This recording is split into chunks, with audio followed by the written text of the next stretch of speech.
boxing fans are concerned that Tyson Fury might pull out again after it was revealed by Alex Krasuk, the promoter of Alexander Usyk, that they've got a replacement opponent on standby. Now, this is not unprecedented at all. There are many big fights where they arrange standby opponents and notify them several weeks in advance that they might be called upon. What I will say, however, is that it's not standard procedure. So as a promoter, you may have a list of potential standby opponents, but you often won't have any type of agreement with them in place. You'll just have a list of guys and you might give them a call, give them a heads up and say you might be called upon if so-and-so pulls out. But then again, somebody else might be called upon. But in this instance here with Alexander Usyk and Tyson Fury, they have a concrete standby opponent, somebody who's been told long in advance that it will be them replacing Tyson Fury and fighting Alexander Usyk if the Gypsy King pulls out again. And that someone is Filip Hrgović. And so in my experience, normally when you have that, a concrete standby opponent, it's when there's some concern that the first choice opponent might pull out. So for example, several years ago, Anthony Joshua fought Carlos Takam during his first reign as champion. Takam was actually a stand-in opponent for Kubrat Pulev, who pulled out. And Pulev had really been dragging his feet on fighting Anthony Joshua for a long time. Hence, Eddie Hearn was concerned that Pulev might not go ahead with the fight. So he told Carlos Takam long in advance that he's the standby opponent. And in these situations, the standby opponent is often compensated because nobody wants to train a full camp with all the costs that entails on a hope. You know, sometimes they're told if the first choice opponent doesn't pull out, then you'll get a place on the undercard where you can get paid. With Filip Hrgović, he's got a fight with Daniel Dubois on June 1st. If Fury were to pull out again, God forbid, he'd be fighting several weeks earlier than originally intended against Alexander Usyk, obviously. Anyway, we'll talk more about this in just a moment. I first want to give you some quotes from Alex Krasuk. It is quite lengthy. That's what she said.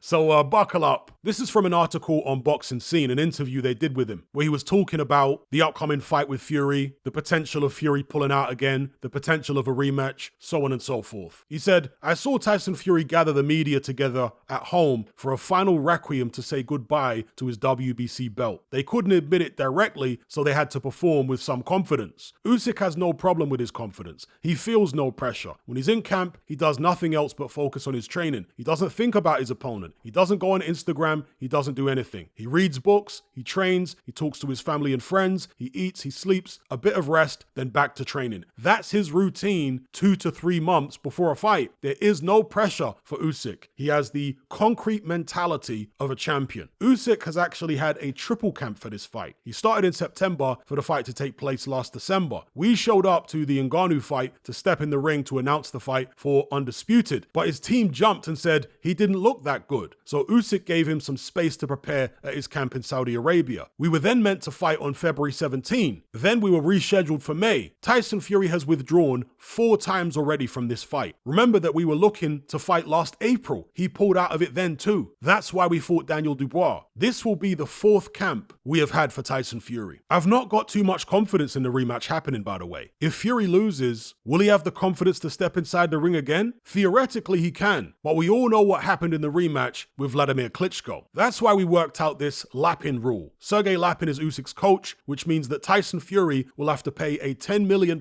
fine if he withdraws. This was made to avoid the 5th withdrawal. Let's just pray that he puts on his headgear when he spars, not like last time when he was cut in sparring. The cut was real, but the video, I don't trust it. I think Tyson Fury didn't wear headgear and got cut, but this is my opinion. I have no proof, it's my hunch. The IBF mandatory Filip Hrgović will be the replacement if Fury pulls out again. He is getting ready for Daniel Dubois on June 1st, but instead, he will have to be ready on May 18th to replace Tyson for any reason. Otherwise, we will lose the IBF title. It was one of our conditions. The game is about being undisputed. It's not about money, it's about heritage, about glory. Tyson Fury says he doesn't care about that. But at the press conference, he was saying, wow, the IBF, the WBO, the WBC, the WBA, the Ring Magazine, the Undisputed, and the Lineal, which I've never heard of. Now, Boxing Scenes say that the blossoming partnership between Tyson Fury and Turki Al-Sheikh means that Saudi Arabia is no longer neutral territory, but has essentially become Fury's backyard. And they asked Krasuk whether he's concerned about the potential implications implications of that as far as officiating, to which he replied with the following: I can't disagree with you, but I can't say that people are trying to do anything bad to us to give him some kind of advantage. That isn't true. Turki Al-Sheikh is an honorable man. He's a boxing fan and he has the right to choose his favorite in the fight and who he will be cheering on. It's normal for anybody, but it shouldn't affect the conducting of the fight and officiating of the fight. We have taken care of all of the details so we get fair judging. But ask me this on the morning of the 19th. Let me be clear though, this is all very normal to us. It's even more convenient for Usyk. Remember the first fight with Anthony Joshua in London when we came and nobody gave Usyk a chance? People couldn't believe that he could beat AJ. People who knew boxing did, but normal fans who watch boxing from time to time, they were quite confident Usyk was too small. They are saying the same thing here, but they don't understand there are some very important things standing behind Usyk. There are some things that are inside his heart that not too many people are aware about. There are the extraordinary characteristics that make him the undisputed cruiserweight and will make him the undisputed heavyweight. All right, those are the words of Alex Krasuk, the promoter of Alexander Usyk. And so in that last bit there, he was referring to the fact that Usyk is used to being the underdog. He's used to fighting away from home. Now, the betting odds for this fight are actually even, but the perception, as he said, is that Saudi Arabia is now Tyson Fury's home from home. And he's got this very cozy relationship with Turki Al-Sheikh through his promoter, Frank Warren. But Krasuk says he's not concerned about Usyk getting jobbed on the cards or a dodgy referee that allows Tyson Fury to get away with fouls. He says they've crossed all the T's and dotted all the I's. And I certainly hope so. I want to see a fair fight for both men. I don't want to see either of them get unfair advantages. Now, as far as Filip Hrgović being the standby opponent, you would expect that given what's happened up to this point. Tyson Fury avoided this fight for 2 years, and when he eventually signed for it, he pulled out. So of course, after all that, Usyk's team are going to insist on a standby opponent because Usyk doesn't want to waste yet another training camp. But that doesn't necessarily mean that Tyson Fury is going to pull out. Now, I'm not going to guarantee you that he won't because I virtually did that last time and ended up with egg on my face.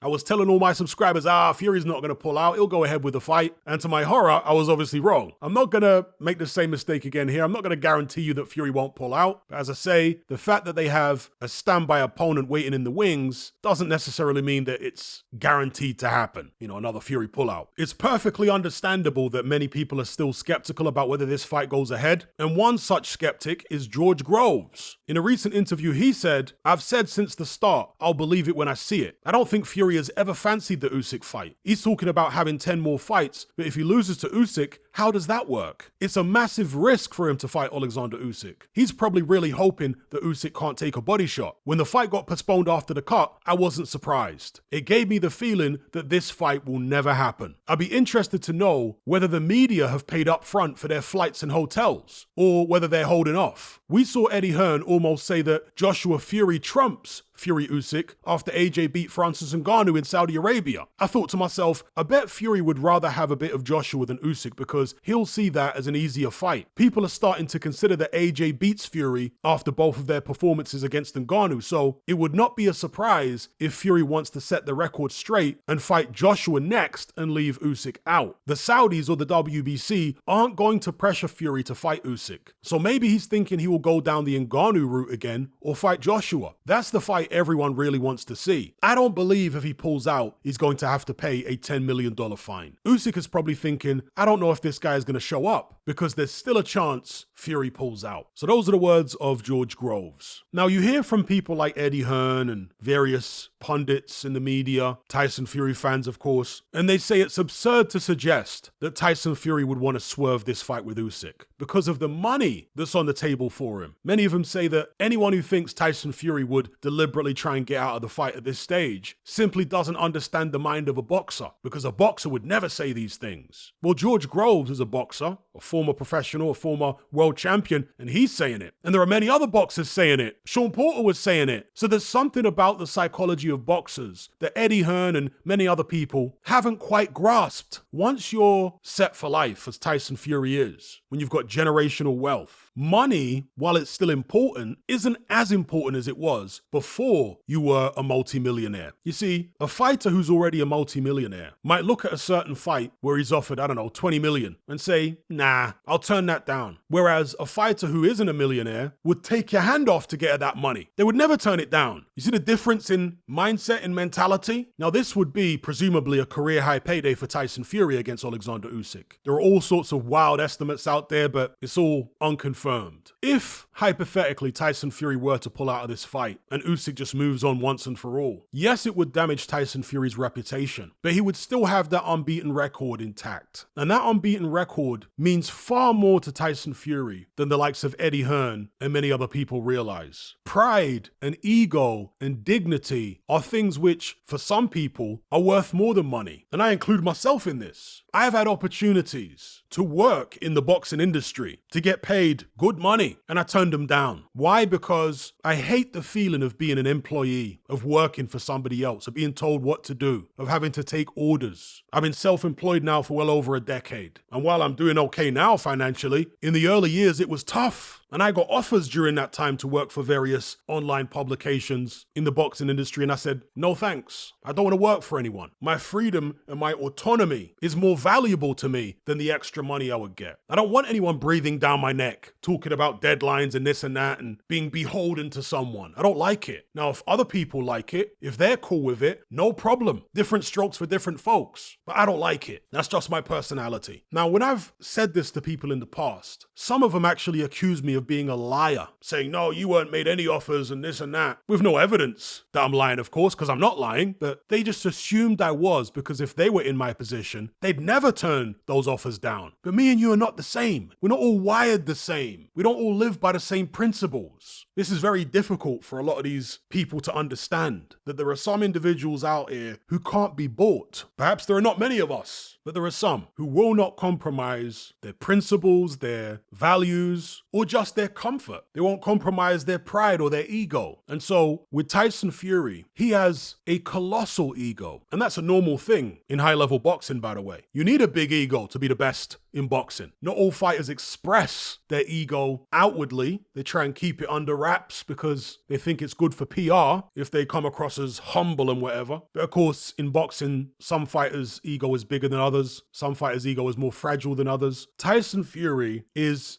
desperately proud of having his unbeaten record. And the way he has maneuvered since coming back in 2018, he's obviously taken some risks because there's no reward without it. But his risks have been very calculated, and in between taking those big risks, he has maneuvered extremely carefully. There's been a lot of cherry picking. As I've said in numerous videos in the past, he's taken a leaf out of Floyd Mayweather's book. If Tyson Fury, at some point over the next couple of weeks, comes to the conclusion that he's probably going to lose this fight against Alexander Usyk and he's not fully confident, maybe there are injuries bothering him in camp or whatever, little niggles, he will pull out again. If he thinks he's going to lose, he's not just going to turn up for a paycheck. You don't know Tyson Fury if you think that's what he's going to do. He would not do that. He's got too much pride for that. He's already a multimillionaire. No amount of money can replace that zero on his record if he loses it. It's literally priceless. So if Tyson Fury does go through with this fight, then it means that he's managed to get his confidence up to a certain level. It means that his camp must have gone well enough. Now, if he did pull out, of course there would be huge backlash, but he'd still have plausible deniability. The unbeaten record, the lineal champion, the WBC. You know the WBC are not going to punish him. Would it sour his relationship with the Saudis? Potentially. But he could always divert and still fight Anthony Joshua. I doubt Anthony Joshua would give him as many chances as Usyk did in terms of tolerating his pullouts and all this type of stuff, messing about in negotiations, because Joshua's already been down that road with Fury in the past. And of course, he's observed what Fury's done with Alexander Usyk in negotiations. Fury's a guy who bets on himself, not just in terms of winning fights, but winning the propaganda war in boxing, winning the perception war, escaping boxing unscathed as far as taking losses. And that's not done by going out there and fighting everybody. That's That's why Tyson Fury hasn't gone out there and fought everybody. It's done by, again, using the Mayweather method, being very calculated about who you fight and when you fight them. Now, of course, Mayweather has got a much better resume than Tyson Fury, but he certainly doesn't have a resume that's worthy of the title TBE, the best ever. Not even close. But by using his deceptive methods, his cunning trickery, Mayweather was able to convince millions of people that he did have such a resume. And I've spoken about exactly what those methods are in many previous videos, so go check those out. No matter way,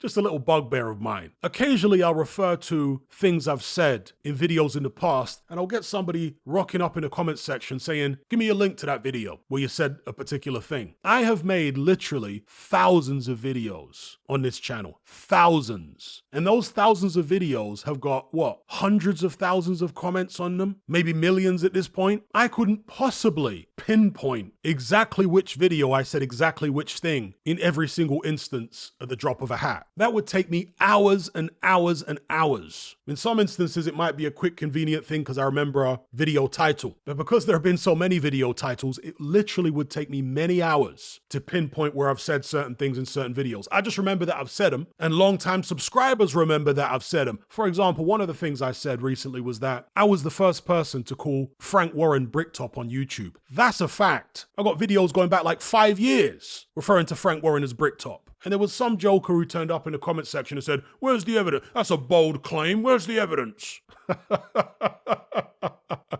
Use the search function on my YouTube page. You go look it up. I did a video about it a couple of months back when Carl Froch started calling Frank Warren Bricktop. And the comment section of that video, go look that video up, was full of people saying, yes, I remember, Hatman. I remember you were calling him Bricktop years ago. So shout out to my longtime subscribers who know that I don't come up here lying, making false claims about stuff that I said in the past. No, if I say that I said something in the past on this channel, I said it. And my longtime subscribers will vouch for me. So go check them out in the comment section. Yeah? There was another guy who was polite, to be fair, on one of the videos I uploaded in the past couple of days where I was talking about an incident where Jarrell Miller left some comments on a video where I mentioned him several years ago. And again, longtime subscribers remember when he turned up in the comment section all those years ago. And I've had many fighters talk about me when I had my Facebook group that got massive, thousands of members. There were pro boxers in there. Malik Scott used to comment in there at the time. But yeah, again, I told the guy who turned up in the comments asking, can you give me a link to the video where Jarrell Miller turned up in the comment section? Bro, I would have to look through literally hours of video to find, because I've done so many videos about Jarrell Miller and Andy Ruiz. I'd have to go find all the videos and then look through the comment section of all those videos. That's going to take hours and I'm not being paid.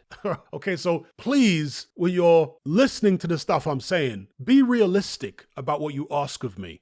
Anyway, just a little tangent there. Back to the topic at hand. Tyson Fury, the prospect of him pulling out again against Alexander Usyk, I certainly wouldn't put it past him. I hope it doesn't happen. I don't think it will happen. I can't guarantee you that it won't, though. I think he'll go through with it, but with this guy, there are no guarantees. If he were to pull out and miss out on whatever it is, 60, 80, 100 million for this fight, he's got to figure that he could make 50 million, 60 million fighting Anthony Joshua. Let's say the fight's in the UK, he's going to make 40 million at least if his relationship with the Saudis was soured and just did it completely as a British event. Fury would make 40 mil at least, and that fight would still be there for him if he pulled out against Usyk again. Oh yes, it would be. The British public would want to see Tyson Fury punished in the ring more than ever at that stage. And they'd want AJ to do it. I don't know whether AJ is capable, personally, but that's what the British public would want in that scenario. I've got no doubt. But let's hope that scenario doesn't manifest. Let's hope that he doesn't pull out and he does go ahead with the fight against Alexander Usyk next month. Anyway, I'll leave it there. Let me know what you guys think about all this in the comment section below. And before I go, I want to give a shout out to all the new subscribers to my Patreon page. I cover loads of different topics in my weekly podcast, as you can see on screen right now, from current events to deep dives down the rabbit hole and everything in between. I'm really enjoying the feedback and the discussions we've been having on there lately. So if you'd like to join the conversation, just click the link in the description box below. Are you sick and tired of the mainstream mindset? Does the dogmatic conformity and pathological ignorance have you tearing your hair out in frustration? Then don't be alone. Come and join our brotherhood on Patreon. We stand as a beacon of reason against an army of insanity. You'll gain access to my weekly topical podcast, where we take more deep dives than Jacques Cousteau on an endless variety of subjects. There's also videos, interviews, live Q&As, as well as a vast back catalogue of previous episodes, including my popular Confessions of a Nightclub Bouncer series. You can listen via the Patreon app or download in high-quality MP3. Connect with myself and hundreds of other members in our Element chat group. There's no contract, no commitment, you can cancel at any time, and it's cheaper than a Mickey D's McMuffin. Just head to my Patreon page via the link below this video and select the tier called the Brotherhood of Reason. I'll see you over there.